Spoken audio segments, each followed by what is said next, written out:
Hello everyone, this is Mumbo here, welcome back, and today we are back on the HermitCraft server. It's good to see you all here, still enjoying my Let's Play episodes. Now of course we are over at the Ender, but you could tell that already. And we are doing a little bit of enchanting. We've got our books on us, and I'm going to get all of those enchanted in a little bit, because to start things off today, we are going to be doing some resource gathering. It came to my attention the other day that I don't actually have that many items. We've been working on a lot of big projects and using up all of my stuff, so for that reason, we need to get more of it. So that is why I'm over here. We're doing some enchanting, then I'm going to make some pickaxes, and we're going to throw some badass enchantments on them, and then we're going to go out mining so that I can gather up enough items to actually get on with the things that I want to do. But anyway, without further ado, I'm going to get started, and I'll catch you in a bit.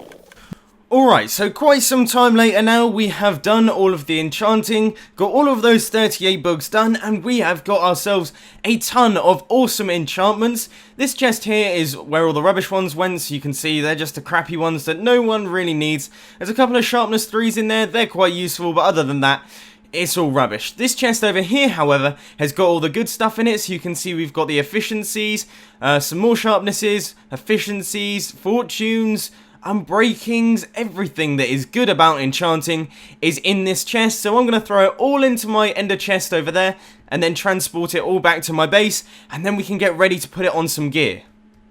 We are now back at my storage area, and as you can see, I have added a new section to it. This is the enchanted books part, and it's got all the different sub-collections of enchanted books. So this one here is for pickaxe enchanted books, and you can see that we have all of the pickaxe items here.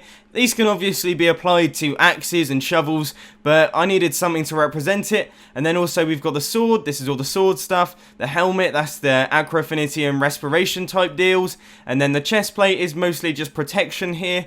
And we've got the boots, which is feather falling, and finally the bow, which is all of the bow specific enchantments. So there it is, that should keep everything nice and sorted. Down here is where all of the junk books for each item are going to go. Now at the minute I haven't sorted all of these, but yep, these are all the rubbish ones, and I will get all of those into these chests down at the bottom.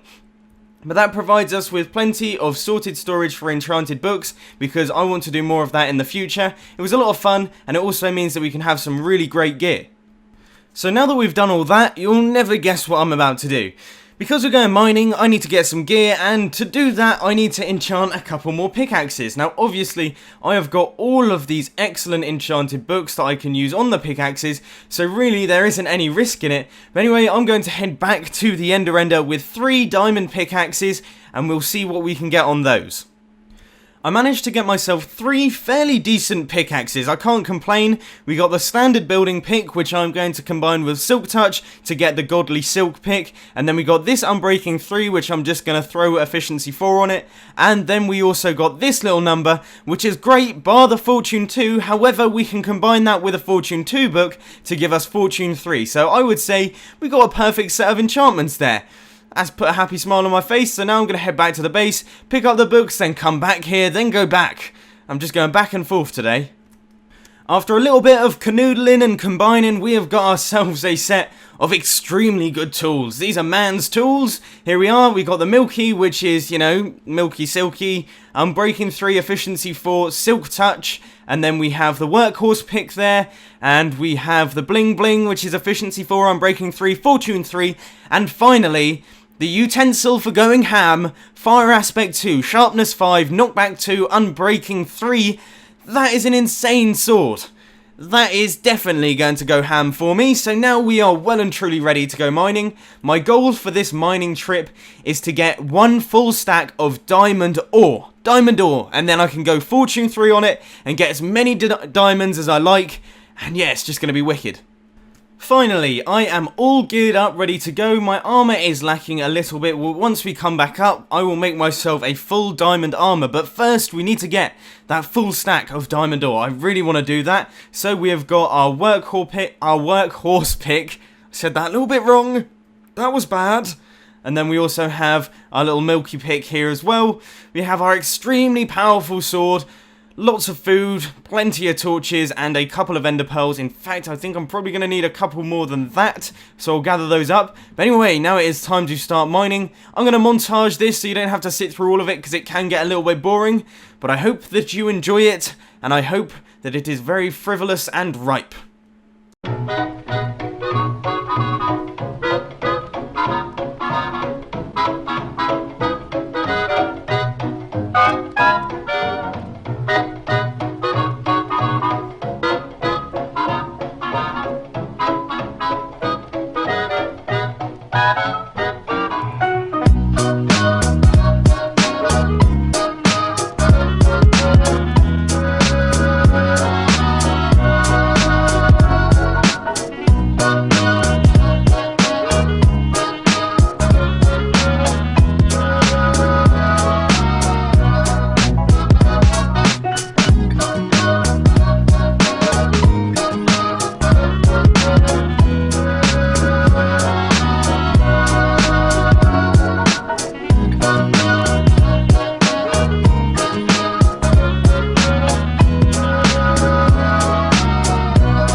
Now unfortunately, I was unable to get the full stack of diamond that I wanted.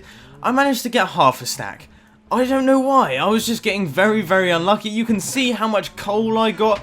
I even got quite a bit of lapis. That may not look like much, but once you mine that away with the fortune, that'll be quite a bit. I got loads of iron, and yeah, I just don't know why. The diamonds weren't flowing in as much today.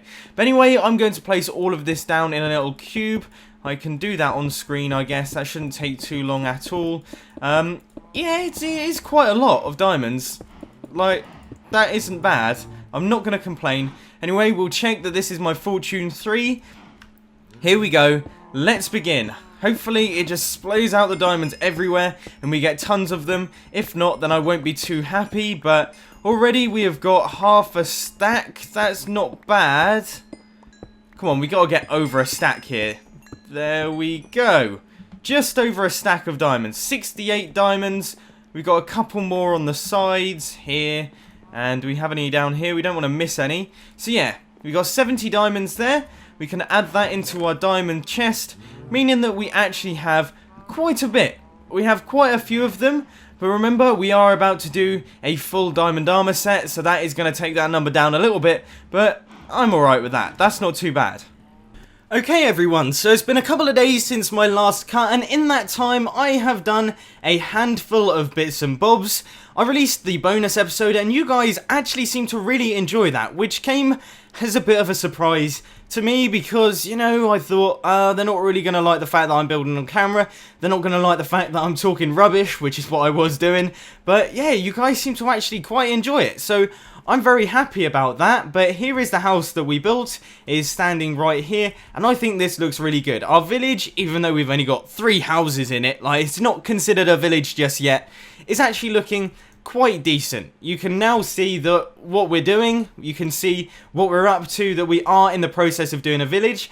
Now, one good solution to this door problem that a lot of people came up with is that you place the door on the side like this and then you close it, and that means that it is an open door so zombies can't break it down, which is a really smart idea. I had heard of it before but I didn't know if it still worked, so clearly it does, so I will get on and do that for all of the houses, because although these fence posts or fence gates, they look okay, they're not a very good solution. It means that you can see right the way through the house, and it doesn't give the same homely feel of these doors. But anyway, we're not going to be doing that in today's episode. I have got a bunch of other things planned, so we're going to be heading down into the ground. I have got a new large project that I want to be starting work on, but the first thing that we've got to do, and this has been bugging a lot of you, is we need to sort out this little drop zone area. Now, I do have a design in mind for this, and I'm going to get to work on it, and I'll see what it looks like once it's done. Now, I don't know if you can see this properly, But this is the design idea that I had in mind. We've got the wooden box around and then we have the leaves in the middle. Now I am going to add a light source behind these leaves here because I feel like it's a little bit dark, but the main problem here isn't that. It's something that I can't really avoid, and that is the fact that over here we have got a river biome, or something that is changing those leaves from the really bright green that we've got, the jungle green, into a sort of mucky green that just... it doesn't look very good, and I don't know what to do, because obviously this entire section is going to be that mucky green. Probably some of this section is going to be mucky green. The only one that is going to be completely clean of any of that will be this one here, and it's not a big issue. I'm probably not going to notice it that much, but I have a feeling it might bug me. I don't know what to do here. I really don't know what to do. That is all done now, so that should bring a few of you peace of mind, simply because there were quite a lot of people raging about the fact that I had this really nice area up on top, had this really nice area down below, but the little drop between them looked pretty horrid, and I'm fairly happy with this. It sticks to the jungle style, which is good, and it also is quite bright. There's a lot of green, there's orange, the wood type is nice. Yeah, I'm pretty happy with this. The little river biome sort of musky green that you see on the sides of some of these, it's not that noticeable. When I did the first one, I was like, oh no, here we go. We're going to have an ugly side, it's going to be all over the place. But it turns out it's only on this side and this side. Like, it's clear that the river biome sort of just nicks the edge.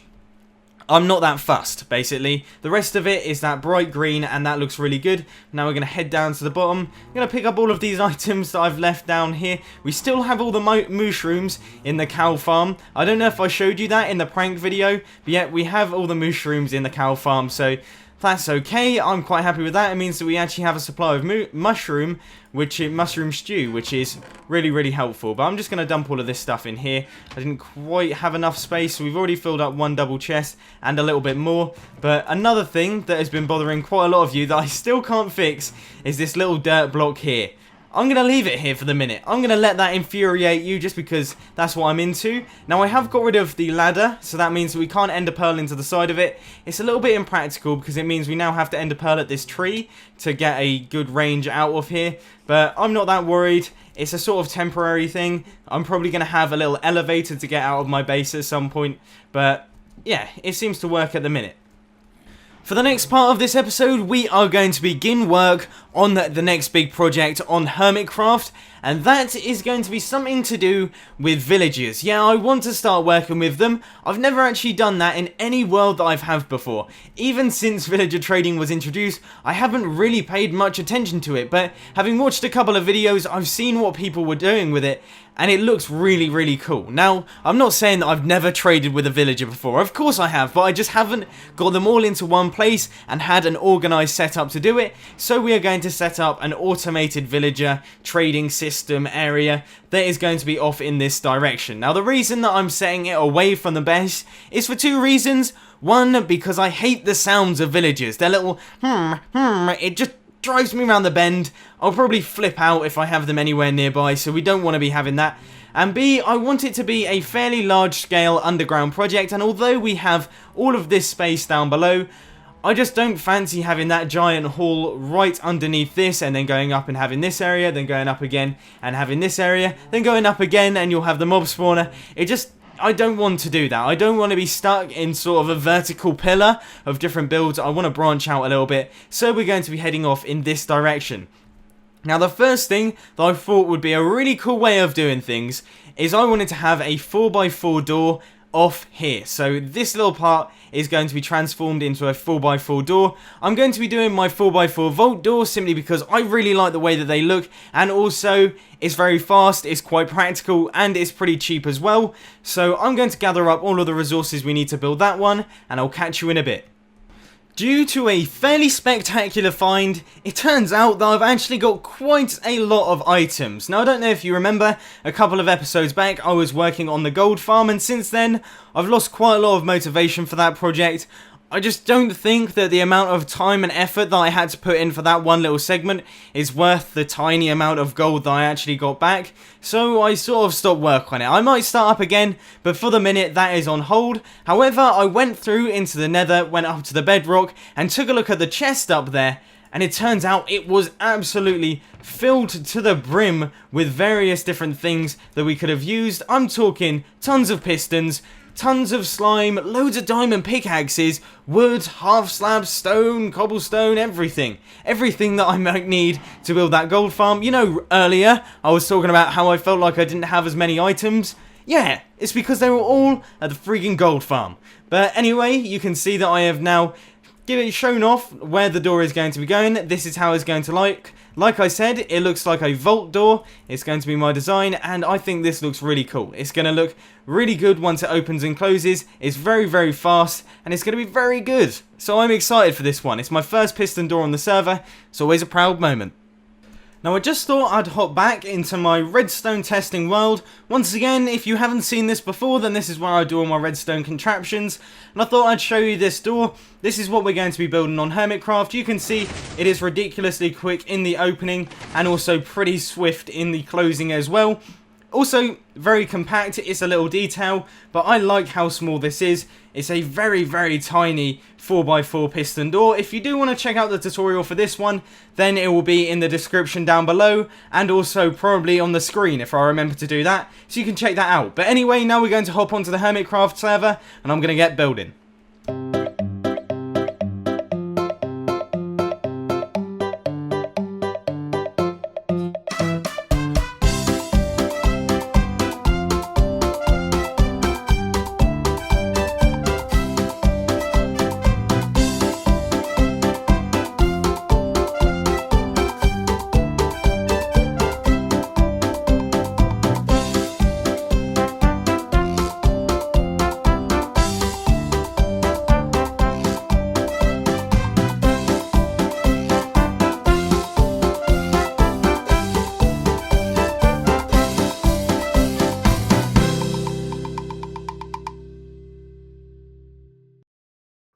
And there we have it, guys. I've built myself a 4x4 vault door, and yeah, it seems to be working pretty well. We just flick our lever here, and you can see how fast it is. It looks pretty ridiculous.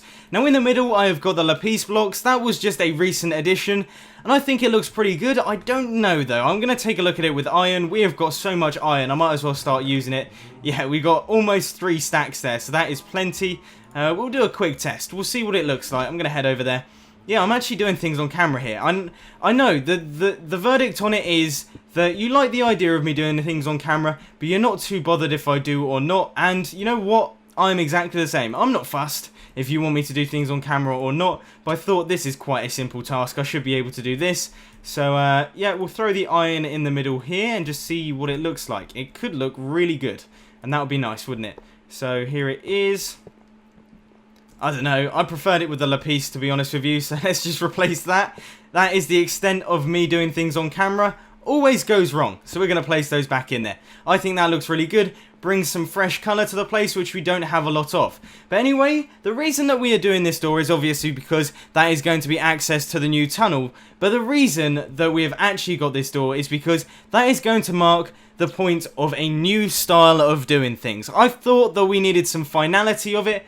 Right here, the main style is stone, brick and wood, and that works pretty well. It looks quite decent, and I am very happy with how this entire base has turned out, but I feel like we slightly need a change of scene. So on the other side of this door, I'm actually going to be getting rid of all this stone brick here, and I'm going to be changing it into sandstone. We are going to be going for a slightly cleaner theme, going along the lines of sandstone, stone half slabs, glass, ice and iron. That sort of colour group, which I personally think looks really, really good, and that is one that will work very well. In fact, we need to replace these 4 blocks with iron here. But that is one that I'm very excited to do. I did that quite a lot in my old world, and a lot of you really loved it, and I really like working in that way. This whole jungle style, although it has turned out very well, it's not something that I'm used to, and I feel like I'm not the best at it. Like, I could definitely do things a little bit better in this new style, and that doesn't mean that I'm going to be transforming this base into that way of doing things, don't worry. Just from this point forth, as in from going through this tunnel, we are going to be doing things in the sandstone and half slab style, and I'm very excited for that. I have now set us up with a T flip-flop, so that means that this can be activated from both sides. I'll just give a quick demonstration here. You can see that that closes it permanently, and then that opens it permanently. Now, if you don't know what one of these is, then you're going to have to check out some Redstone Basics videos, but this is how you get a door to open from both sides, because then all you have to do is run a redstone input from the other side into this redstone here, and then that will trigger the same switch. So that's it. It's as simple as that. Now I'm going to replace these blocks here and put the pressure plates on top, just so that that can now work as our door. And then all I have to do is replace all of these blocks. But I've now run out of wood, so yeah, let's go back over to the chest. Everything is now completely in place. We've got our floor black in, and yeah, if we just walk over these pressure plates, you'll see our door opens as usual, and we walk over them again and the door closes, so it toggles it, hence the name T flip-flop. Once we get the tunnel sorted on the other side, we will then hook an input back into this one so that we can do the same thing from the other side. So when we're walking through, just walk over these pressure plates, we'll continue walking down the tunnel, and then walk over another set of pressure plates, which will close the door behind us, and vice versa. So that should look pretty good. But unfortunately, we're not going to be doing the tunnel in today's episode. That is going to be a project for next week, so that you've got that to look forward to. Hopefully, we will also start work on the villager trading hall in that episode, which should be a lot of fun, because that will be the first time that I get to work with villagers. And I am very excited for that. It's going to be a new experience for me, and also a new experience for you. But if you did enjoy this video, please be sure to hit that like button. And if you really loved it, then make sure to subscribe. But thanks for watching, guys. This has been Mumbo, and I'm out. I'll see you later.